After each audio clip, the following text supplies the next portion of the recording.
Good day, fellow deal makers. Welcome to the Deal Scout. This show is all about deals. We go on the hunt for deals. We talk about deals. You're going to hear me say deals a lot. And we have conversations with deal makers. And the mission, purpose, and everything we do, our business model is built around putting people and deals together. And what I find is people do business with people they know, like, and trust. So on this show, you're going to get to see people and get to know them and hopefully do a deal with them. So as they're talking, their contact information and everything they say, if they resonate with you and your business, reach out to them, do a deal. Say, hey, heard you on the Deal Scout and I want to do a deal. Okay, I'm going to shut up now and introduce our guest, Mr. Matt from Nova Scotia, Canada. Welcome to the show. That was a horrible impersonation, but welcome to the show, man. It was good enough. Thanks, Josh, for having me. Absolutely. So, Matt, we're hanging out at a coffee shop or pub, right? Yep. And someone comes up and they go, hey, Matt, who are you? How do you typically introduce yourself? Yeah. So if it's at a coffee shop with a random person, I'll generally say I work within corporate finance. But if it's someone that like an M&A professional, I say I help M&A professionals close deals by getting them meetings and appointments with their ideal prospects. Yeah. Awesome. So, all right. So let's go into you a little bit. You know, the deal maker. You're in Canada, and you kind of niched yourself out into the M&A world, right? Yeah. And you're an agency, a biz dev agency that helps people find deals. Yes. Is that right? That's correct. Cool. Yeah.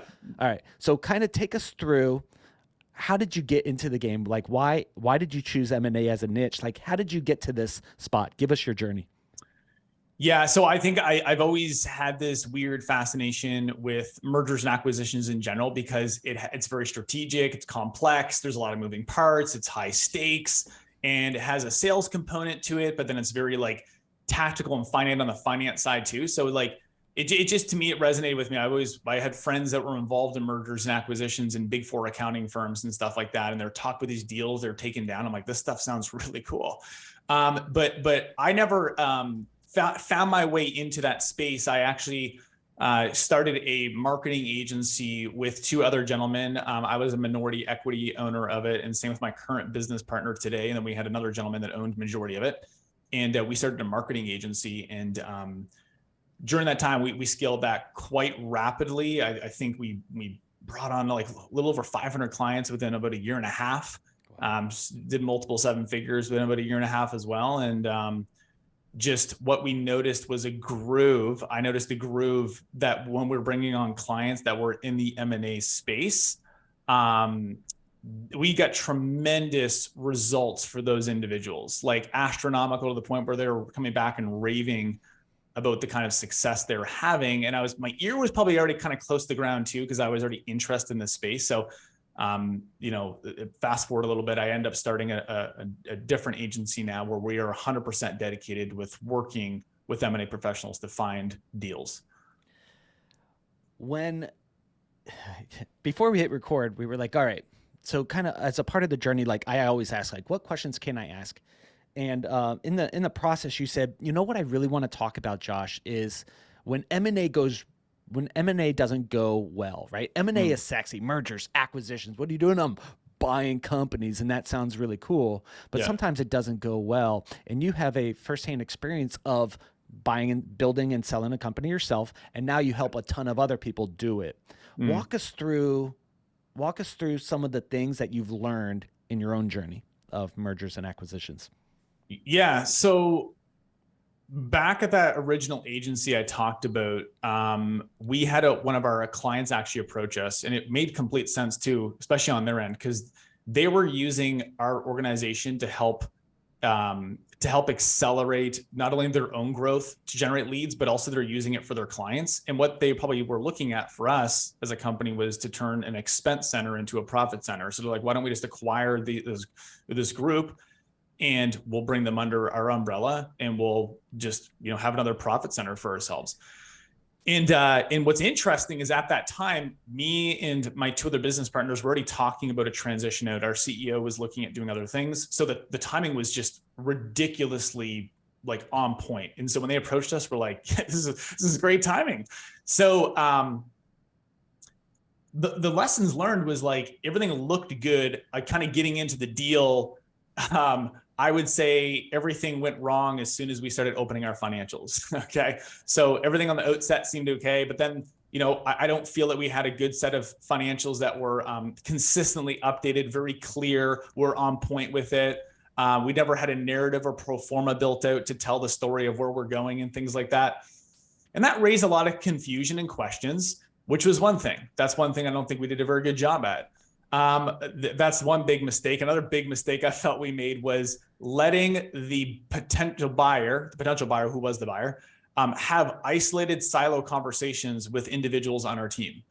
Ooh. And what that started doing, and that sounds silly, but like, it's not like we were getting them to talk to frontline troops by themselves, but it was more so even management layers by themselves with maybe even clusters of other management teams. And it started, not that there was any malicious intent behind that, but it started creating more questions and almost some drama. And a saying I would put on a bumper sticker that's valuable for everybody is drama costs you money. Okay, drama costs you money. And that was costing us a bunch of emotional capital, if you will. It was expending a lot of, people playing the pin the tail on the donkey with each other and stuff. So that was a second big lesson I learned during the transition. That was definitely a nightmare. Yeah. So with that, right? So let's just say you and I got into business, and how many employees did you have? Team members did you have at that time? I think around 13 or 14 at that point. At that point back then, maybe a little bit more. Yeah. Okay. So let's just say same kind of thing. And we have 13, and we find a strategic buyer, and they approach us. How would you do that point differently? Like those few things. So books, we're going to get a CFO or fractional, clean up the books, get it super tight for 3 years financials, right? What about the conversations between key team players? That's hard to say. And, management and employees. Like, how would you do that differently? What advice do you have there? Well, it's funny. We actually had someone recently even trying to acquire our current company, and I was able to shoot the sick and lame early in the game and find out if there's something we wanted to move on. So here's what I'd first do.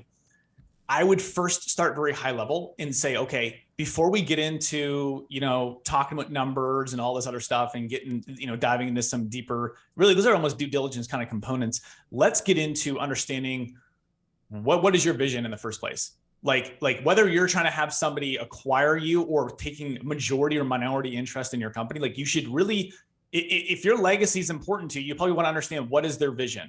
Okay. And then I want to see what my vision looks like and to understand those two layers for sure to see if there's an overlap, because I feel like anything else beyond that does not matter unless those two things are aligned. So that's the first thing.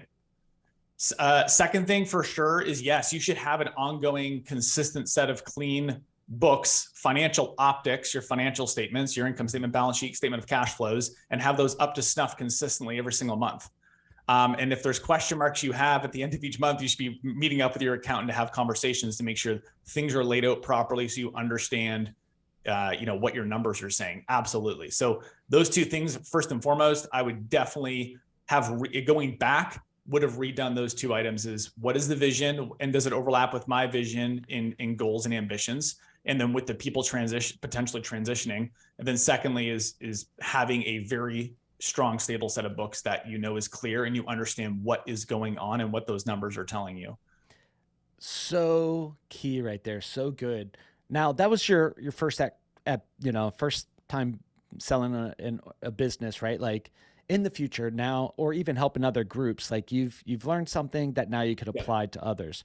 So, fast forward to now, you guys stood up an agency wholly focused on the M&A acquisition world, and you're going after deals, right? Yeah. As you're building this, what are you doing different when it comes to building it and leadership and the structure, the business model, the offer? Like, what are you doing that you learned the first time that you're doing differently? Well, first thing I said when I started this business, and I've been telling my team this since day one, is I want to have a relentless focus on client retention, not client acquisition. I love client acquisition. I want clients coming in all day long, and we're pretty darn good at it. In fact, that's one of our top strong points for sure. But I'm always asking myself the question of, what would need to happen for my clients to say I'd have to be crazy to leave OutFlow, which is my company's name. So that's one thing.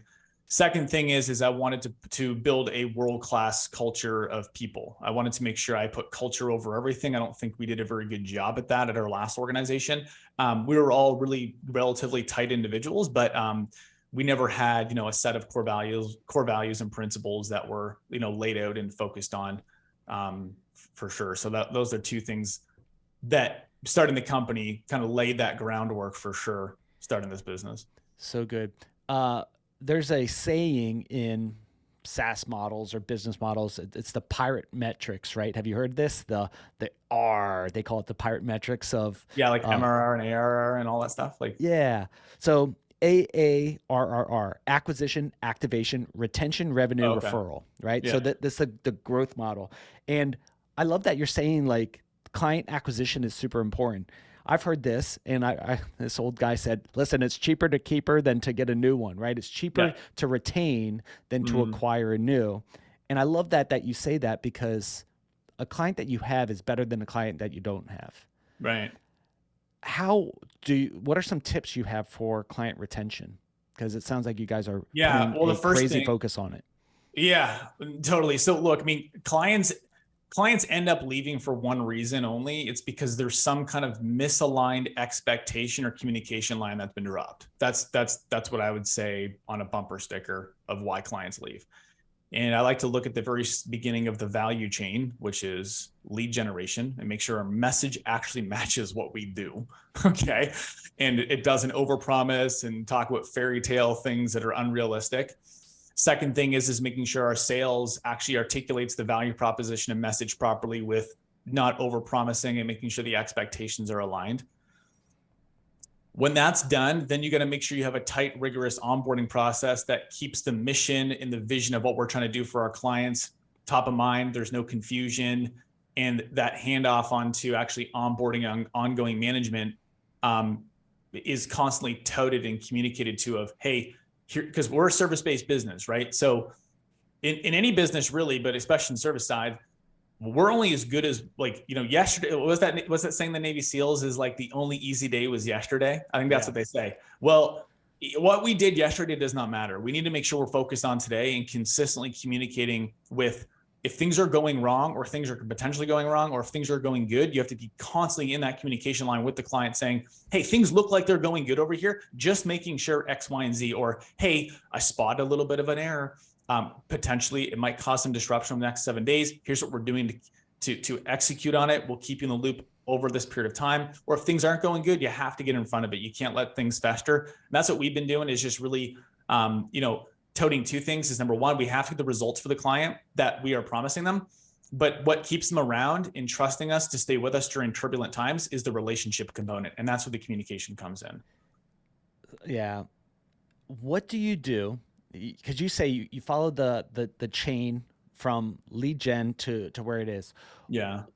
When you find something, as you guys are building, and when you start to scale and get other people, getting everybody on the same vision, vision, mission, values, right? Getting everybody on the same playing book. How do you do that? Do you guys have a pretty strong SOP docked out, or templates and scripts and such? How do you do that? Yeah. So we do have systems and structure. And I think that, as we've grown and stuff, those things break down. And what ends up getting us out of those ruts at the end of the day comes down to culture. It comes down to people saying, hey, this is not tolerable. Things aren't working out. I'm not going to wait around and wait for an SOP to come down from leadership. Mm-hmm. We're big fans of that saying of extreme ownership. Hey, if you own the results and you're going to take all the ownership of the things that are going great with your clients or your results, you better take ownership for the things that aren't going great too. And, you got to step up. And if things aren't looking good, you got to communicate with your team or communicate with your client, or, find a reason or a way to make this thing work in some way or another. When you built your first agency, right, with this group of people, what were you doing prior to that? What was your career like before, getting as a co-founder of an agency? What was that? Yeah. So it actually started way back when I was 18 years old. I was working for a landscaping company. And this is funny because I was working for this landscaping company and I was learning. It's really great. I had a good mentor at the time, and I'm actually still pretty good friends with the guy. And he was very entrepreneurial and had big ambitions. And one day, him and his co-founder, who also really good friend of mine to this very day as well, he's actually a very prominent investment banker. But back then, these guys were hustling landscaping, right? Yeah. And I was working with these guys, and then they both approached me one day and said, "Hey, we're wrapping things up. Like, we're just like, I don't know, this thing ain't working, or we just don't want to do this anymore. We're just gonna kind of liquidate the assets, and off you go. This is your schedule for much longer than you're working." And I went back home, and I had no idea what I was doing with M&A. Like, I didn't even know what the heck M&A was back then. Okay, I put together a deal. I said, "Why don't I just take everything over? I'll pay you $1 on paper to say I own these things now, and over a certain period of time." I guess this is an earnout, or they're holding paper. I'll pay you over a period of time to take this thing over that's valued at this much. And they said yes. And so I beat that drum for about 3 or 4 years, and it doubled its revenue, tripled its bottom line. I was learning about monthly recurring revenue and the power of that at the time, because it was a very project-based business with mixed with some reoccurring stuff. And I started figuring out, like, hey, these project things are annoying. Sure, they're like these nice little bursts of revenue, but I started learning that, like, acquiring assets don't translate over to the whole season properly, and they thought I was crazy when I was like, hey, I'm going to fire these kinds of contracts and only focus on these and stuff. And I built a nice little recurring model that was able to gave me the ability to bust my entrepreneurial chops and learn. Yeah.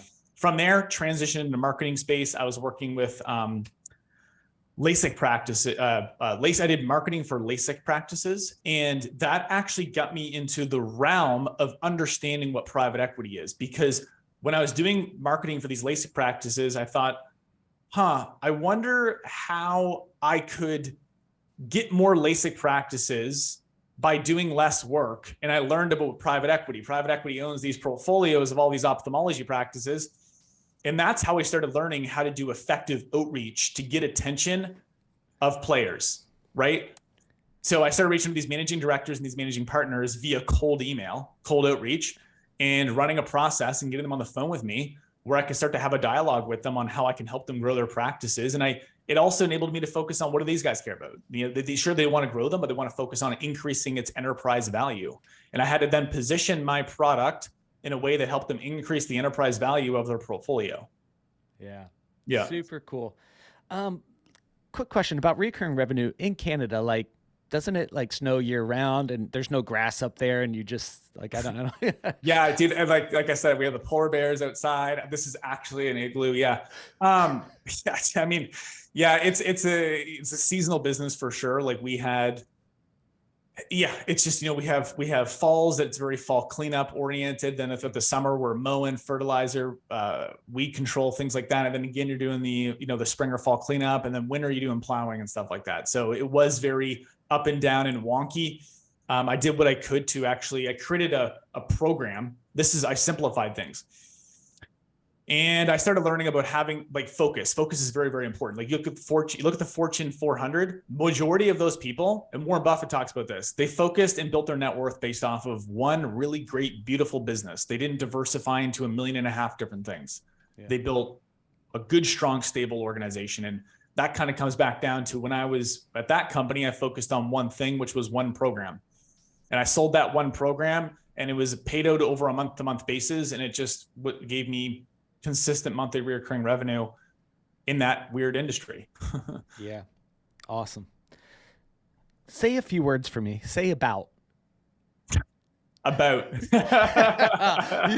a boot. It's a boot. Yeah, it's a boot. Yeah. Got it. And then when you made your first in marketing, right? You branched out on your own. You learned, man, I love this, right? You can sell all day long to a LASIK practice, an ophthalmologist, right? And you go, you know, we can help you get new leads. We can help you get whatever. Or you could go to a private equity group and you have 10 in your portfolio. Let me help you increase the portfolio value, systems and processes and scales across the both. Beautiful. Nice work done. When you went out and you built your first, focus is important. What was your focus in the beginning? Or was it kind of like, let's figure this shit out and let's go after a bunch and then narrow down over time? How did you approach the launch? The launch of like the next agency? Yeah. Or even this last agency. Well, this last one, it was because M&A and you narrowed your niche. Right. But before that? Yeah. Like, how did you find your niche? Yeah, I prior mean, to the M&A? I wouldn't even know if we found a niche. Like what we ended up doing was like, and by the way, that was a big problem in the company. Like that was one of the biggest issues. And I said, like, that was a disaster because I felt like we're always playing pin the tail on the donkey with all these different industries that we couldn't get a consistent system down with. Yeah. And that's why, like, look, you look at private equity funds, there's a reason why they have strike zones because they know they're going to be able to perform really good in these asset classes. So like building a business, same thing is, I feel like it's okay to go a little bit broad at the beginning to start like here's a principle I go by. You need throughput first and then add friction later. So like you kind of have to cast out and understand what's kind of coming in. You kind of get that quantity coming in and then you can start dialing in. Oh, wow, this target market really likes this product and this product gets really good results. I should drill into that groove a little bit deeper. And then that's what we should have done. We didn't. We were kind of smoking our own exhaust because we were like growing fast and the clients were coming and going. Results were inconsistent.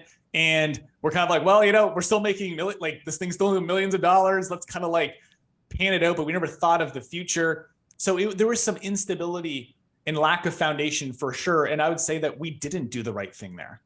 Interesting. Yeah. Now, were you really making millions of dollars or loonies?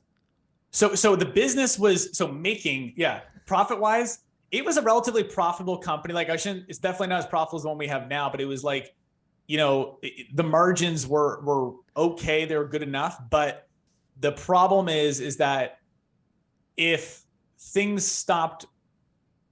could stop working relatively fast and it could crumble quite quickly. Like the business was not very stable. I also don't think that we had things structured properly with market-based wages and things. So our numbers were probably buffed a little bit in the wrong direction. So if we really built a proper org chart with market-based wages and stuff, I think our bottom line would start to drop out. Yeah. So I love the way you look at business. It's super fascinating, and I'm learning a lot. When you look at top line, we were making a lot of money, but as a young entrepreneur, when you're making a lot of money and you're like, wow, we're crushing it, and then you look at the bank account at the end of the day, and you're making payroll and you're doing all this, you're like, where did it all go? And the profits eat up. Is that why you think focus is so important to help improve the bottom line? And like, what is more, as you're building that, where should you put your focus as a CEO, as a founder?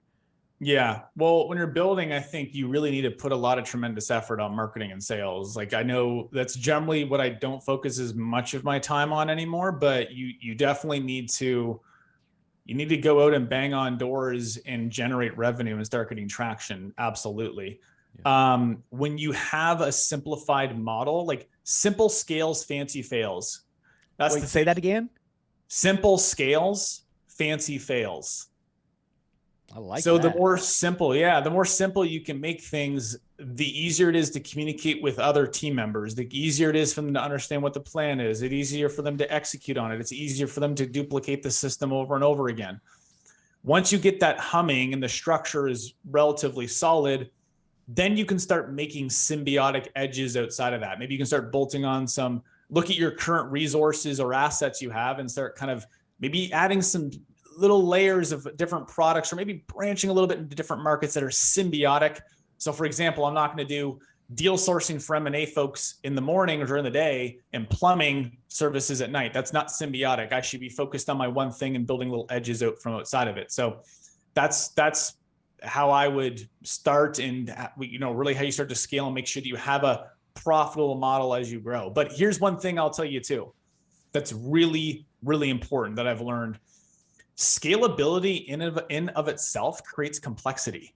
So even when you have a simple model with simple things, the more scalability you have, it takes on more complexity because there's new systems that worked at $2 million a year ain't going to work at $5 million. It's going to require new critical drivers and optics and dashboards. It's going to require new SOPs. We rely a lot on Google and Microsoft. They change the rules. And we have to play by their rules. So we have to be aware of that and have new team members that are 100% focused on following and making sure the rules are there. And that could blow our business up if we don't do it. So scalability in of itself creates complexity. So that's one thing we can't, get too caught up in shiny penny syndrome, because something else could be coming around the corner with your simple model that works really well. And you got to create that defensibility around it. Yeah. Building defensibility, building a moat around your business, right? Like, how do you do that as a marketing agency? Because I see a lot of agencies out there. There's a lot of competition. How do you build a moat, a defensive moat around your business? So, I mean, ours in of itself, the one thing I like to say is our positioning alone is a bit of a defensibility and a differentiator. It's part of our brand. Like, our positioning is, hey, we are only focused in this space. This is all we do. We live, we eat, we breathe. And it enables us to have the systems in place to get the job done. And that's why we're actually able to guarantee our results. Cool. That's one thing that I would definitely say. Defensibility. So that's like brand. I definitely think brand's there. Another thing that I've noticed too is I like to look at what are the biggest people in sectors doing to create defensibility. And I've been looking at some of the giants in the marketing agency world. And one that stands out to me is Scorpion. They're huge. They have a few different sectors they focus in. They're doing, multiple 9 figures. They're investing in a lot of their software infrastructure to capture the value they're creating for their clients and make their clients more effective from the results they're getting. Therefore, they have it all, how their business pretty much starts to operate and run off of is Scorpion's platform. So starting to look to integrate more dependability on your services creates a moat, because clients kind of have to go, it kind of creates that, this word is so overused, especially in software, but it starts to create that stickiness or dependability of, hey, you know what? If I leave this company, I'm going to have to carry all of this other stuff over, and it's going to be frustrating. Right. No, I think it's so good. I mean, that's why it's working so well. And, I've heard mixed reviews on Scorpion. Like, I haven't used it myself, or I might have, and I didn't even know it. But I heard that it's maybe not even the best, but they create this like dependency on it. And to move, the cost of moving, the cost of switching, the cost of is too big of a headache. People won't do it. Like, when's the last time you guys changed your auto insurance or this or that? Like, once you get some things, you're stuck with it for a while. Yep. So it's smart business. As you guys are building, actually, let me do another Canada questions. When's the last time you've had a Timmy's? Dude, honestly, it's been a couple of weeks, because that's a great question, by the way. It's been a couple of weeks. I've been addicted to Starbucks for sure, more so, but Tim's is definitely, it has my heart. But 2 weeks to answer your question. So for us Floridians, what is a Timmy's? Timmy's is, it's called Tim Hortons, and it is named after an NHL player from Toronto, the Toronto Maple Leafs. And it's a coffee shop. So it's like the Canadian version of Starbucks. Yeah. So if you go up to Canada, you better try a Tim Hortons, because it's really good coffee, donuts, in the midst. But it's fun. Everybody up there is super loyal to Timmy's. They totally are. Yeah. Except you, man. You're switching over to Starbucks. I know. I gotta give my head a shake. All right. Sorry. Back to deals. You mentioned, like, as we were going through this, you mentioned that you saw that you focus a lot on principles, right? Like, I think in the world of like deal makers, we're focused on like the tactics, like just show me how it's freaking done and I could, do it. And you're like, well, it's more of let's focus on principles first. Let's talk about principles versus tactics. Explain why that's important. Yeah, because dude, I feel like I'm a little bit inherently lazy. So I just want to learn things once and say, hey, if I understand this principle or a truism in life, then the tactics of how it's executed is always going to change. I just need to find smart people, so other people, to be monitoring those changes tactically and to be updating them. As long as I understand the principles and foundations, I know that I can always reflect back on them to get results. Like, here's one, for example, is the more people you reach out to, the more people you end up doing business with. Like, that's just a fundamental. I know that sounds silly and it's amazing. It's rocket science, I know, but it's a fundamental. Is it profound? I don't know, but it's worked for me and it's worked for my businesses.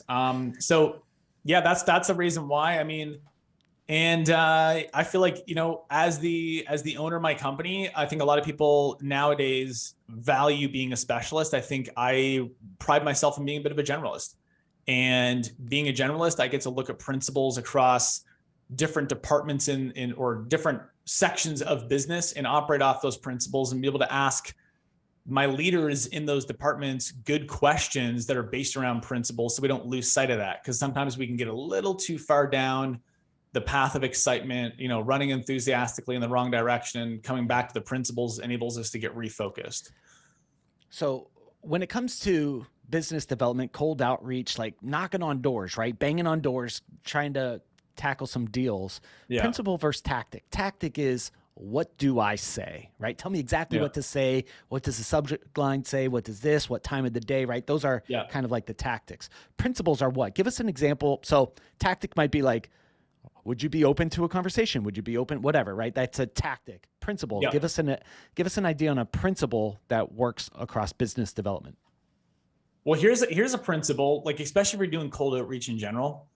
It's crazy. Like I see people all the time talking about, oh, I want quality over quantity. I want to send the perfect email that's really relational, and I highlight all these things about people, and I want everybody to reply back with a warm and fuzzy and get I want quality. Here's the fact of the matter is, when you're doing cold outreach, majority of people are not going to respond to you at all, let alone book a call with you. You're going to look at about a 3% booking rate for cold outreach. Okay. So that means for every 100 people you reach out to, 3% are going to book a call with you. People go, oh, my response rate is way higher. I didn't say response rate. Our response rate is in the 20 some odd percent, 30% too. But I'm talking about actually getting a call book with you, cold outreach. You got to realize that you have to start at some point, you're going to have to run larger numbers. And I learned this from one of my mentors who's worth, he just sold a financial services company to Transamerica, which is a financial service insurance company, publicly traded. So he's worth hundreds of millions of dollars. He said, you all need to focus on running larger numbers. Like the numbers at some point just become the numbers, and you have to stop getting so caught up in the little nuances. Yes, have somebody look at those little nuances and adjust them, but you have to just get over the fact that you will have to run larger numbers to grow. Boom, right? Like everyone who says like, it's not a numbers game, I think that they're selling something, right? Yes, you can optimize. I believe in optimization, 100% optimize. But you have to have a data set big enough to optimize and split test to know if it's true or not, or you're just getting lucky. Yes. So good, man. But with that said, give us 2 or 3 tips on cold outreach that has worked for you. Totally. Yeah. And this is actually a mixture of both of them too. So whenever I send a cold outreach message, I like to include 3 to 4 components in the message. Connection, credibility, curiosity, and call to action. I stack those 4 things in any kind of cold outreach I do. Okay. Connection means that I'm trying to show the individual I'm reaching out to them that I have some kind of connection that is relevant to them, that I can solve problems to them that are relevant, or help them capture opportunities that are relevant. Okay. So for an example, my one-liner that I talk about shows that I solve problems that are relevant to them. My one-liner is, I help M&A professionals close more deals by giving them meetings and appointments with their ideal prospects. They're like, oh, that's a problem. That's relevant to me. I didn't say, hey, Bob, I saw your LinkedIn profile and saw you have a golden retriever. My parents had one as well. That's not connecting with them. They're like, what do you want?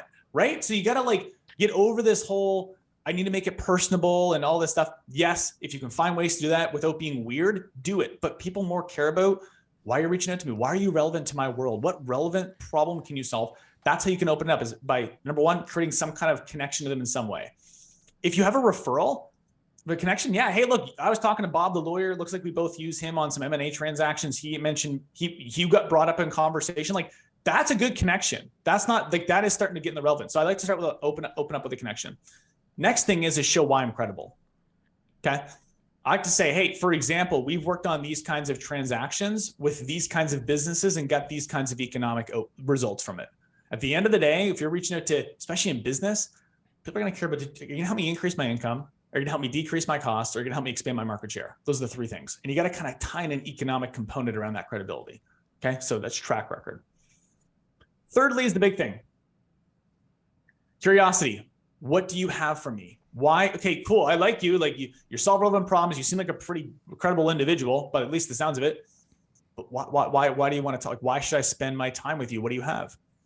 right? So for M&A professionals, let's say you're an intermediary, one thing we like to say is, hey, there's a lot of things changing right now in e-commerce. A lot of private equity groups are kind of starting to bow out. Valuations are adjusting, and so are the value drivers. I'm happy to share some insights of what's happening if you are considering a potential exit. That's curiosity. I want to jump on a call, share something with you. Last thing, call to action. What do you want me to do next? Here's one way to always remember whether or not you have a good call to action. Are you ending your messages with a question mark? So here's an example. Does Thursday work at 3 p.m.? Or how's your availability look over the next 2 weeks? Say Thursday the 19th at 4 or Friday the 20th at whatever, 10 a.m. The question mark, that is the call to action. So again, connection, credibility, curiosity, call to action. That's a nice little principle / tactic that you can intertwine together to have really effective outreach messages. Let's play the game of what are some bad outreaches, right? So I've got now 20 something followers on LinkedIn, right? Not bragging, but with that comes a lot of shit messages in my inbox.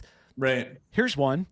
Dear parentheses first name, because they didn't tag their automation tool, right? So maybe, hey guys, if you're going to use automation tools, do whatever you're going to do, but get the shit right, because I just immediately ignore.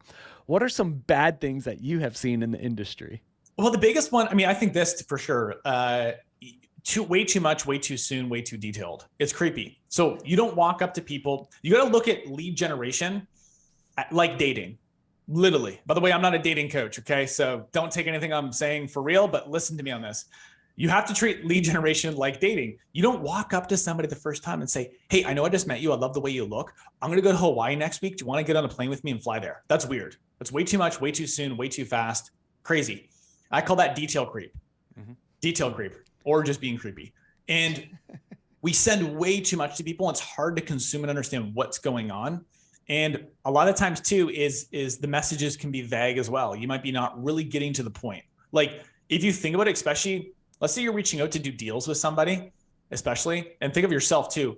You just want people to get to the point. You know what I'm saying? Like, it's like, what specifically do you want? And I have not particularly subscribed to the idea of thinking around like, I'm going to send people blog posts to read and consume and send them this and send them that, because like, I don't know, like for me, that's not really building value for me. I kind of know what you're doing. You know what I'm saying? I'm kind of like, what do you want? And that's where I say relevance is more important than personalization. Like get to the point, keep it brief, don't get into detail creep, keep it clear. And like you said, if you are doing automation of some sort, get people's names spelt right, things like that. Those are some fundamentals. I think the detail piece though, just throwing up on people is a big mistake that I see.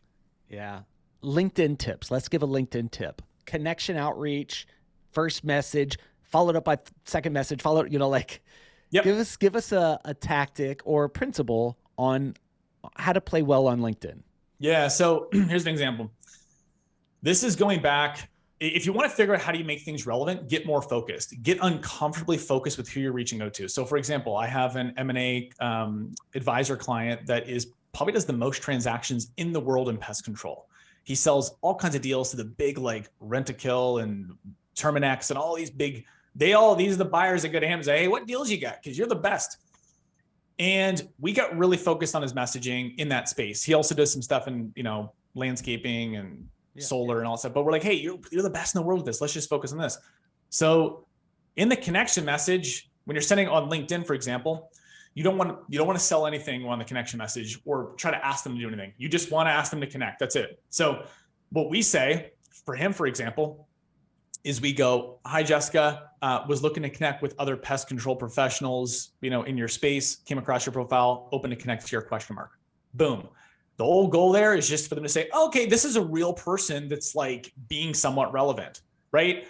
Not this vague, broad, weird message that makes people go, you're obviously just going to try to sell me something.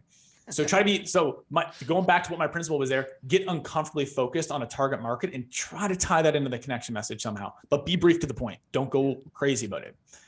That's the one thing on connection request. And what's funny is that we actually have people replying to messages like that, just in the connection request saying, hey, it's funny you asked me to connect. Me and my wife were thinking of selling our business. We looked at your LinkedIn profile and saw you help business owners in our space sell. Do you want to have a conversation? We have so many case studies like that. And then it's just like, oh, here's a lead for you, right? So that's connection message. Now you want to know what the other stuff you should include. LinkedIn, you have to be relatively brief, even more briefer than email. You have to kind of get to the point a little bit tighter. Principles still apply though. Same thing is, like the connection, credibility, curiosity, call to action. Let them know, hey, took a peek at their profile. Be genuinely curious. Hey, I was just curious. Have you guys ever considered looking at potentially exiting over the next, year to 2 years? And question mark. The reason why I ask is because this is what we do, and you tell them what you do. If interested, happy to jump on a call to see if this is something you want to discuss more on, question mark. Like, what I'm saying? So adding those little pieces to it. So good. That sounds like a conversation you would have with someone at a pub, right? Like that doesn't sound like a marketing piece. It doesn't sound like this weird pickup line. It's just like, hey man, you're doing that? Like I'm doing that. Would you ever be interested in, right? Yeah. It sounds like a real conversation. I love it. Good job, man. Yeah. Thank you. Yeah. Detail creep. I like that. Like I got this one message like on my phone and I had to like scroll it on LinkedIn. Yes. And I didn't even read it. Once I had to scroll more than 2 to 3 times, I was like, I'm done. On the initial principles message. to look at your phone. When you craft a message, you should be able to look at it in your phone and without any kind of scroll, just be able to scan the whole thing. That's a good principle there, is looking at that way. Another question. What's Molson Muscle? Molson Muscle? What is that? Like a beer? Is that like a beer, Canadian beer of some sort? Look, I couldn't tell you. I mean, you might want to ask some of the rednecks. I couldn't even tell you. I'm like, well, the fact that you said Molson, I'm like, it's probably some kind of beer nuance of some sort with Canadians. So that's what I got for you there, brother. It's what the Canadians call a beer belly up there. Oh, that makes sense. Yeah, Molson Muscle, love that. My cousins taught me that. They're up in Canada. They taught me about Molson, which is terrible. Sorry guys, if you love Molson, I don't. Yeah. All right, so back to deals again. Sorry, I got side row. The fun thing about having a microphone is like the things that roll through your head. You're allowed to say them. Awesome. What in the world of M&A? Yeah. What are you seeing? We're in 2022 September as we're recording this. Yeah. What trends are you seeing? Like I'm seeing a lot of the baby boomer businesses, the service-based businesses. Yeah. They're starting to get old. Their kids don't want it. They don't trust their kids or whatever. And they're starting to do a lot of movement there. What are you seeing? Yeah, I'll touch on that a little bit deeper too, and I'll go into some other markets. So there's a huge wealth transfer happening right now. Baby boomers, I think they control the most amount of wealth right now in the world, and they're looking to transition out of that.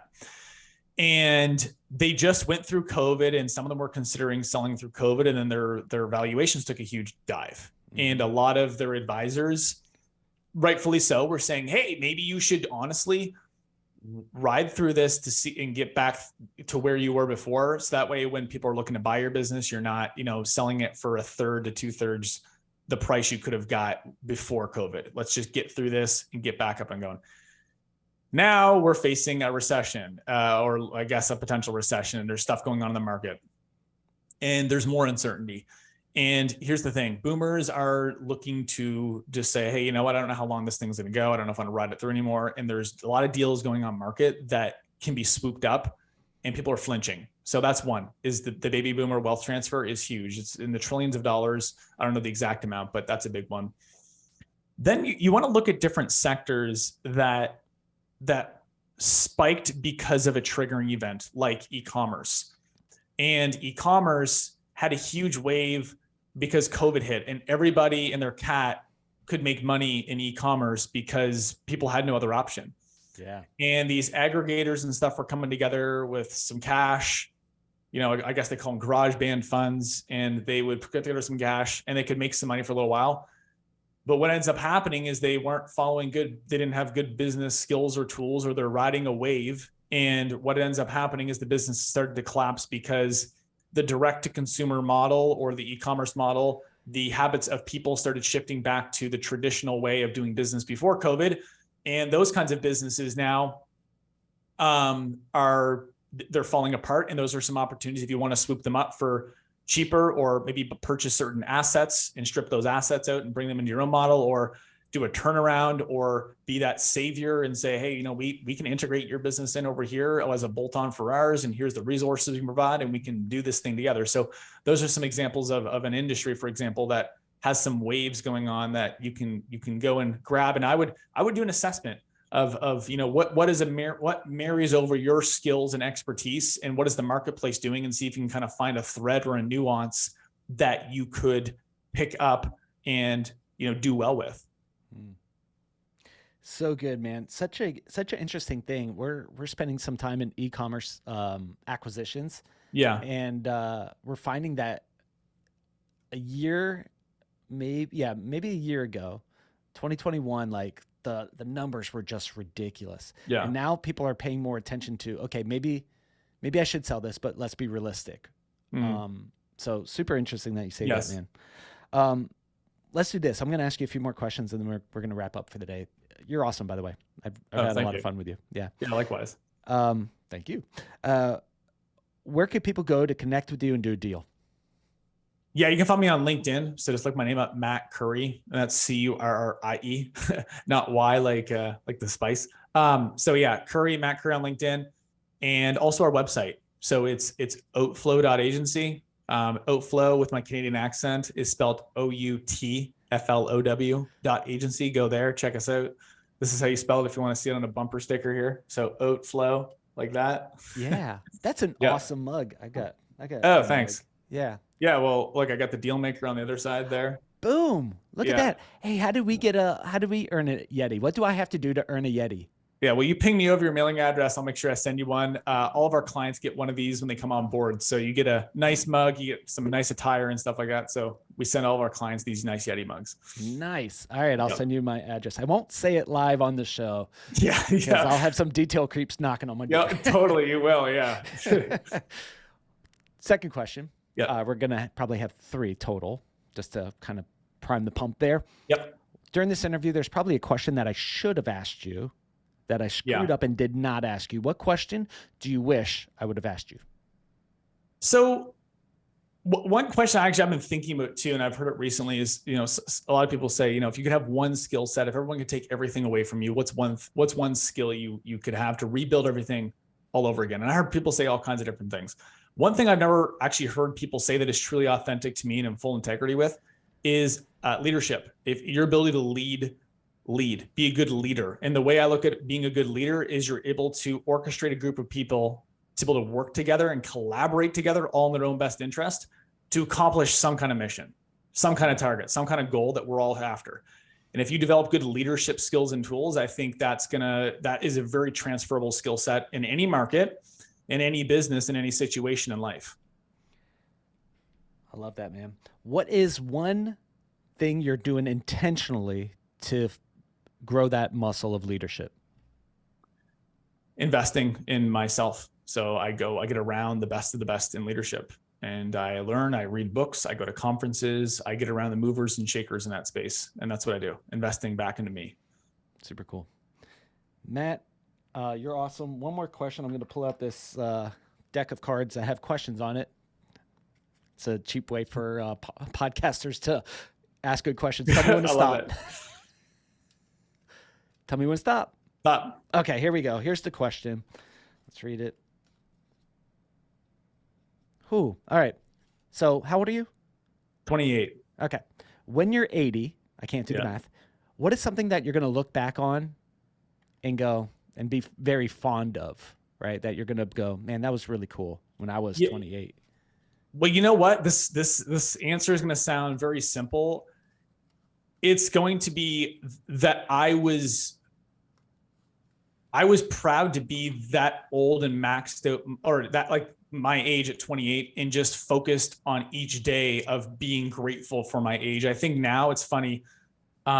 This is so weird because I've talked to people about this too. I value my age right now more than anything else. I don't care about I want to pursue my wealth goals and my financial goals and my relationships and stuff like that. But like, I just wake up every day. The fact that I can go into a gym and like work my arse off in that gym and physically exert myself without worrying about having a heart attack, I value that more than my potential net worth that I'm going to grow over time. And I can guarantee when I'm 80 years old, I'm going to look back and be proud that I did that at 28 29, 30 years old. Super cool.